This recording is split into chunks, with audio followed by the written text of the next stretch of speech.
प्यारे साथियों, आप सभी को नमस्कार। तो चलिए दोस्तों, 12वीं क्लास के मैथ में एक अद्भुत टॉपिक लेकर आए हैं जिसका नाम है सारणिक और आव्यूह के अनुप्रयोग, जिसको अंग्रेजी में कहते हैं application of determinants and matrix. तो चलिए दोस्तों, आज एक्सरसाइज 4.6 का थ्योरम के साथ साथ कुछ प्रॉब्लम हम आपको आज ही करा देंगे।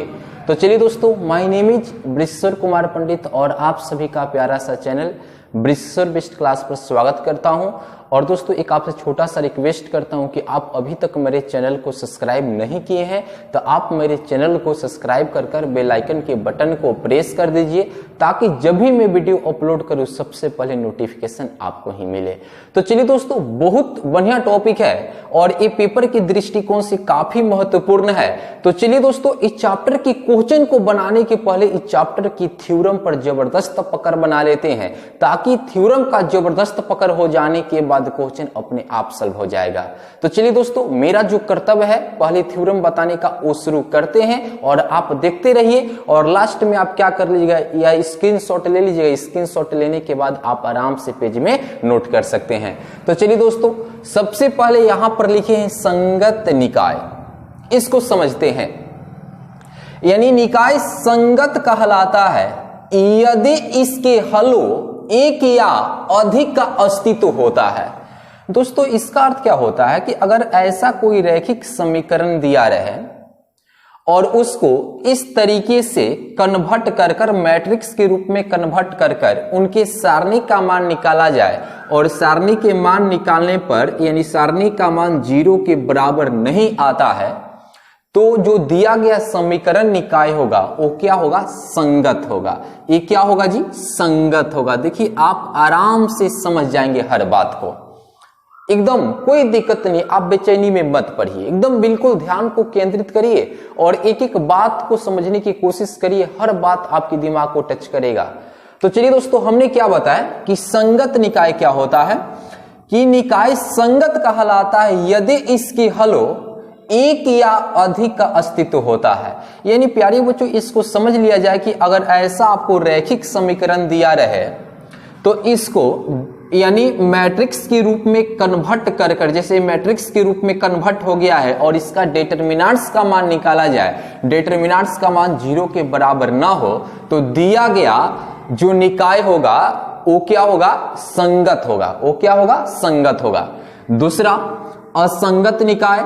निकाय असंगत कहलाता है यदि इसके किसी भी हल का अस्तित्व नहीं होता है। तो प्यारे बच्चों, इसके लिए जो कंडीशन है determinant of A equal to 0 अगर आ जाए तो आप ए इनवर्स नहीं निकाल सकते हैं, क्योंकि ए के अस्तित्व नहीं होगा, व्युत्क्रम का अस्तित्व नहीं होगा। इसलिए डिटरमिनेंट ऑफ ए बराबर 0। तो इसके लिए हम क्या लिख सकते हैं, यहां पर असंगत लिखेंगे। क्या लिखेंगे, समीकरण निकाय का जो हल होगा वो क्या होगा जी, असंगत होगा। क्या होगा, असंगत होगा। तो उम्मीद करते हैं कि संगत निकाय और असंगत निकाय समझ में आपको आ गया होगा। Determinant of A is not equal to 0 होगा, आएगा तो वो क्या होगा, संगत होगा। और determinant of A equal to 0 आ गए तो क्या होगा, असंगत होगा। तो संगत और असंगत की जो आपका टॉपिक है अच्छे तरीके से आपके दिमाग में चला गया होगा, और आपके दिमाग पर हमेशा ये बात बना रहेगा कि हम आव्यूह ए की सारणी का मान निकाले और उसका मान निकालने के बाद डिटरमिनेंट ऑफ ए का मान 0 के बराबर नहीं आता है, तो दिया गया जो समीकरण निकाय होगा वो क्या होगा, संगत होगा। अगर 0 आ जाता है तो समीकरण निकाय जो होगा वो क्या होगा, असंगत होगा। इस बात से आप अच्छे तरीके से वाकिफ हो गए। अब प्यारे बच्चों, यहां से बहुत बड़ा बात आता है। यहां से हर कुछ हम आपको समझाने का प्रयास करेंगे जो आप 10वीं क्लास में पढ़कर आए हैं। आपने पढ़े होंगे रेखिक समीकरण का हल ज्ञात करना, 10वीं क्लास में पढ़े होंगे। आपको पहले ही पढ़ने को मिला होगा प्रतिस्थापन विधि, विलोपन विधि, ब्रजगुणन विधि, एक और होता है ग्राफी विधि द्वारा भी निकाला जा सकता है। और आज जिस विधि द्वारा हम बताएंगे उस विधि का नाम है आव्यूह विधि। यानी प्यारे बच्चों, आव्यूह विधि द्वारा भी रैखिक समीकरणों का हल ज्ञात किया जाता है। तो चलिए दोस्तों, बहुत बड़ा टॉपिक है, बहुत कुछ आपको रिलेटेड बात जोड़कर बतानी है और आपको समझनी है, तो मजा आएगा आज के पढ़ाई में। तो प्यारे बच्चों, यहां पर आप देख सकते हैं कि आव्यूह व्युत्क्रमण से रैखिक समीकरण का हल ज्ञात करना। चलिए आज तो हम सीखेंगे आबिहू के विधि से हम रैखिक समीकरण को हल किस प्रकार से करते हैं। तो यहां पर देखिए लिखेंगे माना कि 3 अज्ञात राशियां, अब इसमें 3 अज्ञात राशि है, क्या है, x है, y है, z में रैखिक समीकरण निम्नांकित है, मतलब x y z के रूप में दिया है। तो चलिए दोस्तों यहां पर है a1x plus b1y plus c1z बराबर d1, इसके नीचे है a2x plus b2y plus c2z बराबर d2, यहां पर है a3x plus b3y plus c3z बराबर d3 है। तो यहां पर जहां आप देख सकते हैं कि यहां पर जो a1 है, b1 है, c1 है, a2 है, b2 है, c2 है, a3, b3, c3, यानी यहां पर आपको दिखाई देता होगा कि a1, b1, c1 कामा में है सब a2, b2, c2, a3, b3, c3, सभी अचर राशियां है। सभी क्या है जी, अचर राशियां है। तो इसको यानी इस रैखिक समीकरण को डिटरमिनेंट्स के रूप में किस तरीके से हम व्यवस्थित करेंगे, किस तरीके से लिखेंगे, अब यहां पर हम आपको बताने चल रहे हैं। तो इसके लिए लिखना पड़ेगा माना कि आबिहू a बराबर जो भी अचर राशि है इसको सजा देना है। यहां पर a1, b1, c1, a2, b2, c2, a3, b3, c3, यहां पर कमा x बराबर आपको क्या देना है, तो इसमें 3 जो अज्ञात राशि है उसको देना है। तो x है, y है, z है, आपको दिखाई देता होगा। और b बराबर आबिहू b बराबर क्या होगा, d1, d2, d3। और यहां पर देखिए तब इस समीकरण निकाय ax बराबर b के रूप में लिखा जा सकता है। यानी इसको अब क्या कर सकते हैं, तब इस समीकरण निकाय का ax बराबर b के रूप में लिखा जा सकता है। तो दोस्तों यहां पर आबिहू a इतना इनटू, यानी देख सकते हैं x, तो x की जगह पर क्या है, आबिहू जो है यहां पर रख दिए इसके गुना में, बराबर यहां पर d1, d2, d3। दोस्तों आप जब इससे लेकर इसमें गुना करेंगे, ये पूरा ओवरऑल सॉल्व करेंगे तो इसके बराबर आ जाएगा। अब यहां से दोस्तों क्वेश्चन को सॉल्व करने के लिए अगर हमें x y z का मान चाहिए, समीकरण निकाय यानी समीकरण रैखिक समीकरण का हल चाहिए, तो इसके लिए स्थिति पर ध्यान देते हैं। किस पर ध्यान देते हैं, स्थिति पर ध्यान देते हैं। तो चलिए दोस्तों स्थिति नंबर 1 हम आपको बताते हैं। यदि a एक व्युत्क्रमणीय आबिहू है, व्युत्क्रमणीय आबिहू आपको नॉन सिंगुलर मैट्रिक्स बताया है, आपको बताया है इसका सारणी का मान 0 के बराबर नहीं होता है। यदि a एक व्युत्क्रमणीय आबिहू है तब इसके व्युत्क्रम का अस्तित्व है, तो उसके व्युत्क्रम का क्या होता है, अस्तित्व होता है। अतः ax बराबर b से हम पाते हैं कि क्या पाएंगे दोस्तों, तो यहां पर ax बराबर b है, तो यहां पर एक काम कर सकते हैं, यहां पर लिखे a से पूर्ण गुणन द्वारा दोस्तों दोनों तरफ अगर a इनवर्स से गुणा कर दे तो यहां पर a इनवर्स इंटू में क्या है, ax बराबर a इनवर्स इंटू b। तो दोस्तों यहां पर आप देख सकते हैं कि इसको हम ऐसे भी तो गुना कर सकते हैं, a inverse into a into x बराबर a इनवर्स b।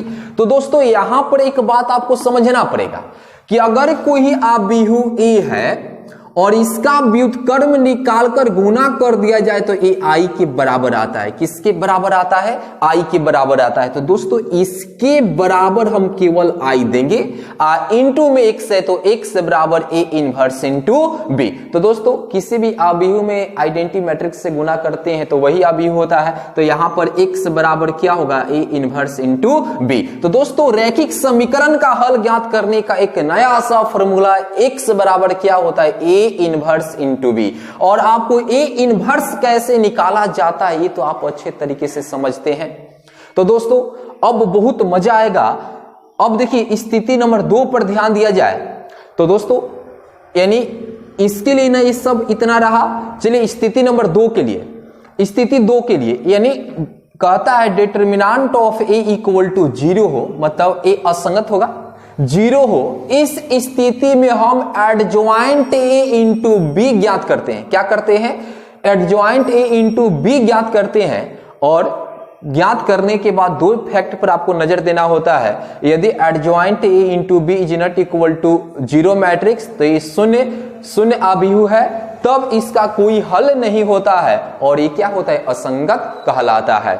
दूसरा, यदि एडजॉइंट ए इंटू बी बराबर 0 मैट्रिक्स आ जाए तब निकाय संगत या असंगत होंगी, क्योंकि निकाय के अनेक हल होंगे या कोई भी हल नहीं होगा। तो दोस्तों उम्मीद करते हैं कि ये बातें आपको अच्छे तरीके से समझ में आ गया होगा। और एक नया बात आप क्या समझे, इसका पढ़ने का रहस्य क्या है दोस्तों, यानी इसके दैनिक जीवन में बताया जाए कि 10वीं क्लास से रिलेटेड इसमें क्या बात बताया गया है। तो दोस्तों यही बताया गया है कि जो रैखिक समीकरण होता है इसको हम प्रतिस्थापन विधि, ब्रजगुणन विधि, विलोपन विधि और ग्राफीय विधि द्वारा और साथ ही साथ क्या कर सकते हैं, आव्यूह विधि यानी मैट्रिक्स विधि द्वारा भी इनको निकाल सकते हैं। बशर्ते हमें क्या चाहिए, संगत चाहिए। हमें क्या चाहिए, समीकरण निकाय संगत होनी चाहिए। तो इसके लिए एक कंडीशन होगा, और असंगत के लिए होता है तो उसमें भी आप पढ़े होंगे, उसके लिए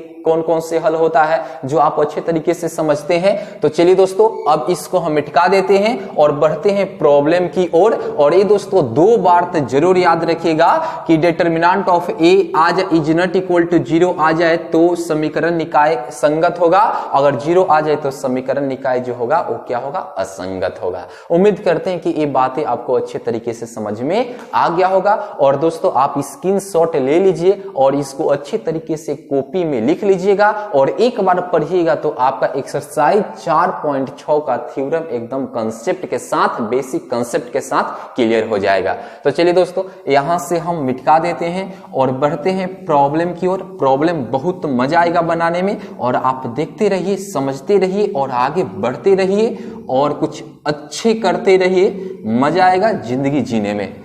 तो चलिए दोस्तों यहां से हम मिटा देते हैं, अब बढ़ते हैं हम प्रॉब्लम की ओर। तो चलिए दोस्तों प्रॉब्लम बहुत झकास है, आप देख सकते हैं। ऊपर क्वेश्चन दिया है दोस्तों, सिर्फ मैं क्वेश्चन लिखूंगा। ऊपर दिया है कि निम्नलिखित प्रश्नों 1 से 6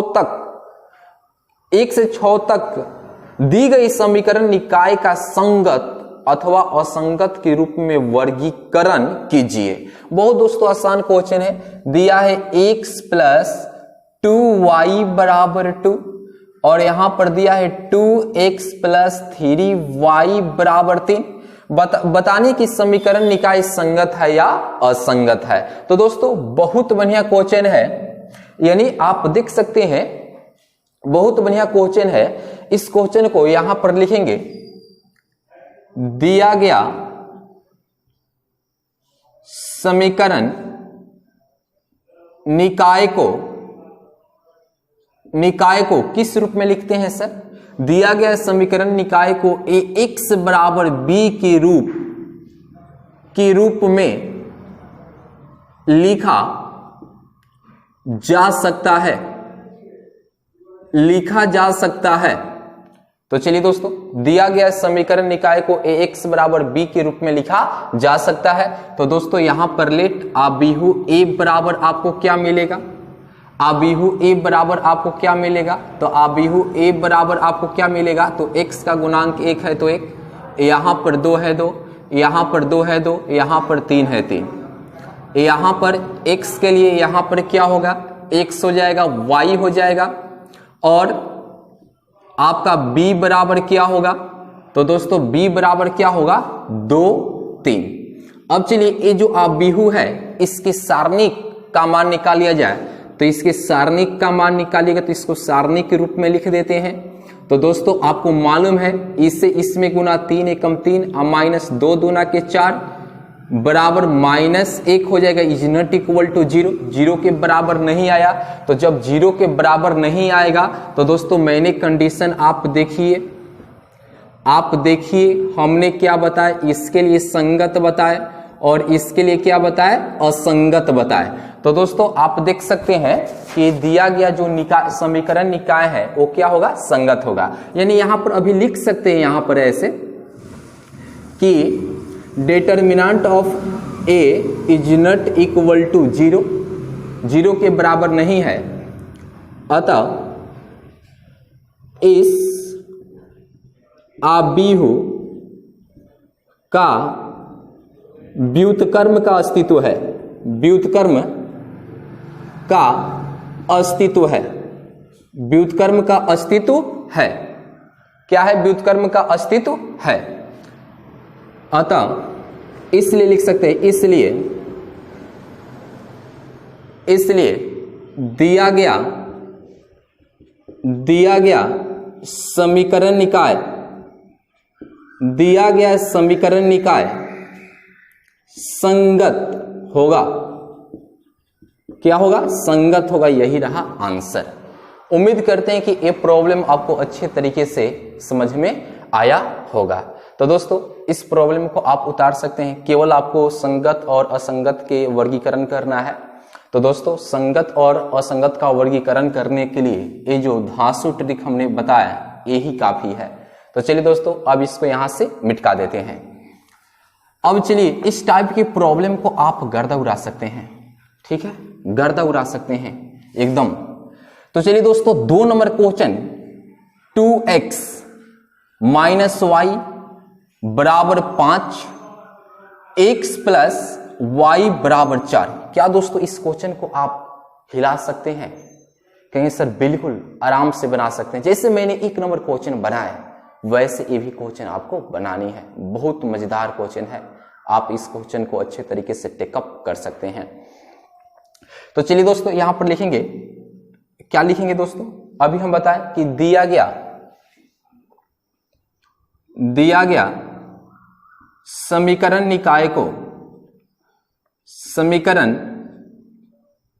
निकाय को ax बराबर b के रूप में लिखा जा सकता है।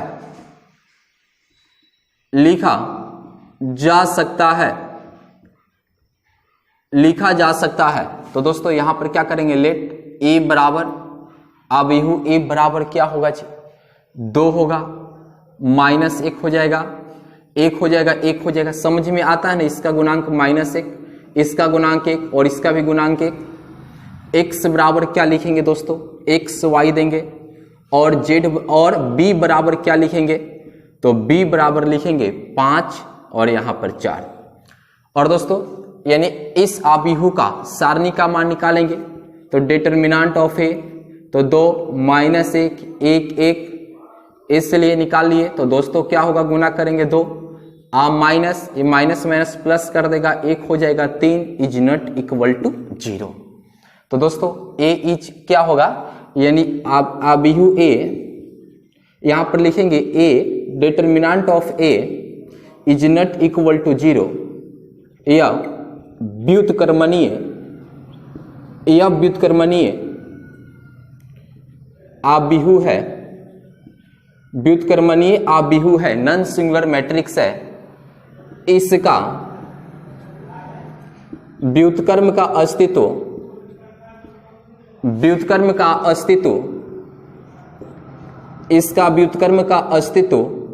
है। इसलिए दिया गया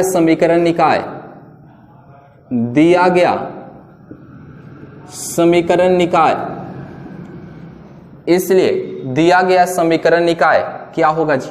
देख सकते हैं संगत होगा, समीकरण निकाय संगत होगा। तो दोस्तों उम्मीद करते हैं कि आपको थ्योरम और 2 तक क्वेश्चन समझ में आया होगा। और दोस्तों अगला वीडियो बनाएंगे तो उम्मीद करेंगे कि 2 वीडियो में खत्म कर दे इस चैप्टर को। तो दोस्तों इस चैप्टर का 3 वीडियो होगा और आपको बिल्कुल अच्छे तरीके से प्रत्येक क्वेश्चन को टच करा देंगे और आप अच्छे से पेपर में बनाकर आ जाएंगे, यही आपसे उम्मीद है। तो चलिए दोस्तों मेरा वीडियो आपको पसंद आया होगा तो आप मेरे चैनल को सब्सक्राइब कर लीजिए, लाइक करिए, कमेंट्स करिए कि आपको कैसा वीडियो लगता है और दोस्तों में वीडियो को जरूर शेयर करिए क्योंकि आपके कमेंट से ही हौसला बढ़ता है। तो चलिए दोस्तों फिर मिलेंगे अगले वीडियो में।